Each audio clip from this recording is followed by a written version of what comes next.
ମୁଁ ଯେତେବେଳେ ପଢ଼ୁଥିଲି MBBS ଫାଇନାଲ୍ ଇୟର୍ ଡେଭିଡସନ୍ ବହିରେ ବି କରୋନା ଭାଇରସ୍ ବିଷୟରେ ଆମେ ପଢ଼ିଥିଲୁ। କରୋନା ଥିଲା, ରହିଥିବ।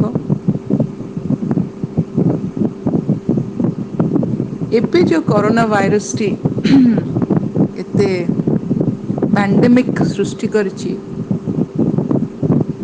ତାର ମୂଳ କାରଣ ତ ବହୁତ ଆମେ ସ୍ପେକୁଲେଟ୍ କରିପାରିବା। ତୁମେ ଯେଉଁ କ୍ୱେଶ୍ଚିନ୍ ବା ପଚାରିଛ କେବେ ଯିବ, ସେ କୁଆଡ଼େ ଯିବନି, ଏଇଠି ଆମ ସାଙ୍ଗରେ ଆମରି ସାଙ୍ଗରେ ହିଁ ରହିବ। ଯେମିତି ଏବେ ବି ଟିବି ଆମ ସାଙ୍ଗରେ ରହୁଛି। ଯେତେ ପ୍ରକାର ଇନଫ୍ଲୁଏନ୍ଜା ହଉ, କଲେରା ହଉ, ଯାହା ଯାହା ଆପଣମାନେ ସବୁ ଏଇଠି ଆମର ଚାରିପଟରେ ସବୁ ଯାକ ରୋଗ ଅଛନ୍ତି, ଆମେ ତାଙ୍କ ସହିତ ସହବାସ କରିବାକୁ ପଡ଼ିବ। We have to live with it। ସେ କୁଆଡ଼େ ଯିବନି। ତ ଆମେ ଏତେ ଡରିବା କାହିଁକି? ପ୍ରଥମ କଥା ହେଲା, ଯେକୌଣସି ଗୋଟେ ଭାଇରସଟେ ସେଟା ଗୋଟେ non living. Virus is non living outside your cell. ଯଦି କୋଷ ଭିତରେ ପଶିଗଲା, ସାଙ୍ଗେ ସାଙ୍ଗେ ସେ କ'ଣ କରିବ ନା ଆମର ନ୍ୟୁକ୍ଲିୟସ୍କୁ ସାଙ୍ଗେ ସାଙ୍ଗେ ରେଗୁଲେଟ୍ କରିକି ନିଜ ଚଏସ୍ ଅନୁସାରେ ଚଳେଇବ। ତ ଭାଇରସ୍ କ୍ୟାନ୍ ବି ଟେକେନ୍ ଆଜ୍ ଏ ରାକ୍ଷସ। କିନ୍ତୁ ସୁବିଧାର କଥା କ'ଣ ହେଇଛି ଏ ଭାଇରସ୍ ଯୋଗୁଁ, ଏ ଯେଉଁ କୋଭିଡ୍-19 ଭାଇରସ୍, ଏଇଟା ଥିଲା, ଅଛି, ରହିବ।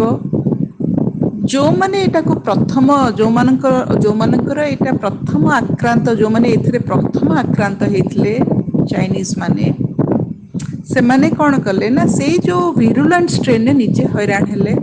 ଆଉ ସେତେବେଳେ ସେଟା ନ୍ୟୁ ଇୟର୍ ବେଳ ଥିଲା। ସେ ନ୍ୟୁ ଇୟର୍ରେ ପ୍ରାୟ ଆପଣମାନେ ଜାଣିଥିବେ ଯେ ୟୁରୋପରେ ଆଉ ୟୁଏସ୍ରେ ବହୁତ ଚାଇନିଜ୍ ମାନେ ଅଛନ୍ତି।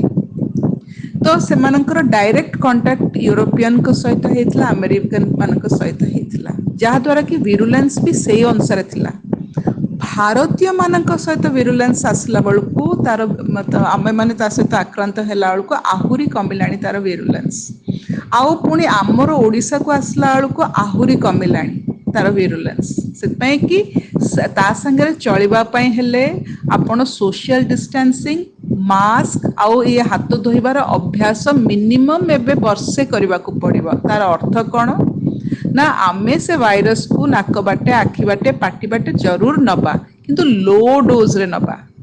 ଲୋ ଡୋଜରେ ନେଲେ ସୁବିଧା ଏହା ହେବ ଯେ ଆମର ଶରୀରରେ ତାର ପ୍ରତିରୋଧକ ଶକ୍ତି ସୃଷ୍ଟି କରିବା ପାଇଁ ସମୟ ମିଳିବ। ତାକୁ କୁହନ୍ତି ହର୍ଡ ଇମ୍ୟୁନିଟି। ଯେଉଁ ପର୍ଯ୍ୟନ୍ତ ହର୍ଡ ଇମ୍ୟୁନିଟି ସୃଷ୍ଟି ନ ହେଇଛି, ଏ କରୋନା ଭାଇରସ୍ ଭୟ ରହିବ। ତ ଏବେ କ'ଣ କରାହବ ନା ସାଇଣ୍ଟିଫିକ୍ ୱେରେ ସବୁ ୟଙ୍ଗ ପିଲାମାନେ, ବୟସ୍କ ଲୋକଙ୍କୁ ଏବେ ବାହାରକୁ ନ ଛଡ଼ା ହେଇକି, ବା ଯେଉଁମାନଙ୍କର ଡାଇବେଟିସ୍ ଅଛି, ବ୍ଲଡ଼ ପ୍ରେସର ଅଛି, ତାଙ୍କୁ ବାହାରକୁ ନ ଛଡ଼ା ହେଇକି ଆମର ୟଙ୍ଗ ପିଲାମାନେ ସୋସିଆଲ ଡିଷ୍ଟାନ୍ସ ମେଣ୍ଟେନ୍ କରିକି, ବା ସମସ୍ତେ ଆମେ ସୋସିଆଲ ଡିଷ୍ଟାନ୍ସ ମେଣ୍ଟେନ୍ କରିକି 6 ଫୁଟ ଦୂରରେ ସମସ୍ତଙ୍କ ସହିତ କଥା ହେଇକି ଆମକୁ ଏବେ ଚଳିବାକୁ ପଡ଼ିବ, ହାତ ଧୋଇବାକୁ ପଡ଼ିବ, ମାସ୍କ ପିନ୍ଧିବାକୁ ପଡ଼ିବ।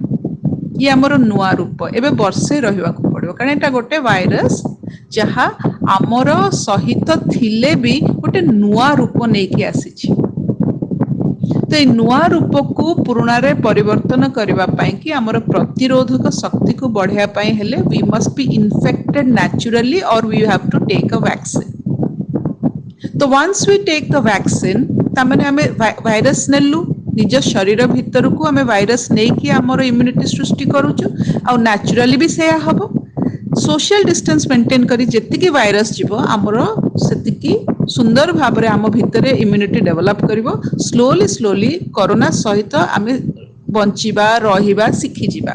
ଯେମିତି ଆପଣ ଏବେ ଦେଖନ୍ତୁ ଯେ ମାଣ୍ଟୁକ ସେ ଟେଷ୍ଟ କଲେ ସମସ୍ତଙ୍କର ଟିବି ପଜିଟିଭ ହେବ। ତା ଅର୍ଥ କ'ଣ? ଆମ ଭିତରେ ଟିବି ଜୀବାଣୁ ଅଛି, ଆମର ତା ଏଗେନଷ୍ଟରେ ପ୍ରତିରୋଧକ ଶକ୍ତି ରହିଥିବାରୁ ସେ ଆମ ଉପରେ କିଛି କଷାଘାତ କରିପାରୁନି। So don't worry. So this is the next phase where we have to live with the virus and create our own immunity system। ମୁଁ କେତେ ଗୁଡ଼େ ସୁନ୍ଦର ବ୍ୟବହାର କହୁଛି, ତାକୁ ଯଦି ମନେ ରଖିବ it becomes very easy। Fast, ଏ ଭାଇରସ୍ ଯେଉଁ ଯିବ ଆଖି ବାଟେ, ପାଟି ବାଟେ, ନାକ ବାଟେ, ରହିବ କୋଉଠି? ତଣ୍ଟିରେ। ତ Ujjayi pranayama is a beautiful pranayama, practice it. ଆଉ ଢୋକନ୍ତୁ ସବୁବେଳେ। ଆମର ଛେପରେ ବହୁତ ପ୍ରକାର ଲାଇସୋଜାଇମ୍ ଅଛି। ସେ ଲାଇସୋଜାଇମ୍ରେ ଛେପ, ଆପଣ ସବୁବେଳେ ଚେଷ୍ଟା କରନ୍ତୁ ଛେପ ସୃଷ୍ଟି କରିବା ପାଇଁ। ଛେପ ସୃଷ୍ଟି କରିବା ପାଇଁ ଅଁଳା ହଉ, ଭିଟାମିନ୍ ସି ହଉ, ଆପଣ ଦେଖନ୍ତୁ ଲାଳ କୋଉଥିରେ ସୃଷ୍ଟି ହେଉଛି। ସେ ଲାଳାୟତ ହେଲା ଭଳିଆ ଜିନିଷ ଗୁଡାକୁ ଆପଣ ଖାଆନ୍ତୁ, ଯୋଉଥିରେ ଲାଳ ସୃଷ୍ଟି ହେବ। ଲାଳ ସୃଷ୍ଟି ହେଲେ କଣ ହବ ନା, ତା ଭିତରେ ଯୋଉ ଆଣ୍ଟିଭାଇରାଲ ପ୍ରପର୍ଟି ଅଛି, ଆପଣଙ୍କ ତଣ୍ଟି ପାଖରୁ ସେ ଆପଣ ଯେତେବେଳେ ଢୋକିବେ ସେଟା ପେଟ ଭିତରକୁ ଯିବ, ଯୋଉଠିକି ଆସିଡ୍ ଅଛି ସେ ଖାଇଯିବ, ଯୋଉଟା କି ଆପଣଙ୍କ ଲଙ୍ଗସ ଭିତରକୁ ଯିବନି। ଏଇଟା ଆର ମହତ୍ଵ ହେଲା, ଇଏ ଲଙ୍ଗସ ଭିତରକୁ ପଳେଇବ ଯଦି ଆପଣ ଆକୁ ନ ଢୋକିବେ। ଲାଳ ଢୋକିବେ। କୁହାଯାଉଛି ଯେ ଲବଙ୍ଗ, ଗୋଲମରିଚ is very good for creating ଲାଳ, ତାକୁ ସୃଷ୍ଟି କରିବା ପାଇଁ କି ଆପଣ ସେଟା ଖାଇକି ଆପଣ ତିଆରି କରିପାରିବେ। ତା ଛଡ଼ା ମଝିରେ ମଝିରେ ଆମର ପାଞ୍ଚଣ ପାଣି ସୃଷ୍ଟି କରିକି ତାକୁ ପିଅନ୍ତୁ, ଯାହାଦ୍ୱାରା କି ଯେଉଁ ତଣ୍ଟିରେ ଯେଉଁ ଲାଖିଥିବ ସେଗୁଡ଼ା ସବୁ ପଳେଇଯିବ। And relax, nothing will happen to any one of you. କିଛି ହବନି। ଆମେ ସମସ୍ତେ ଏକା ସମୟରେ ଦେଖିବେ, we need not fight anything, we will be very comfortable with it। Corona virus ସହିତ ଆରାମସେ ଆମେ ରହିବା। ସେ ଥିଲା, ଏବେ ବି ଅଛି, ରହିବ ଆମ ସାଙ୍ଗରେ। it will never go anywhere।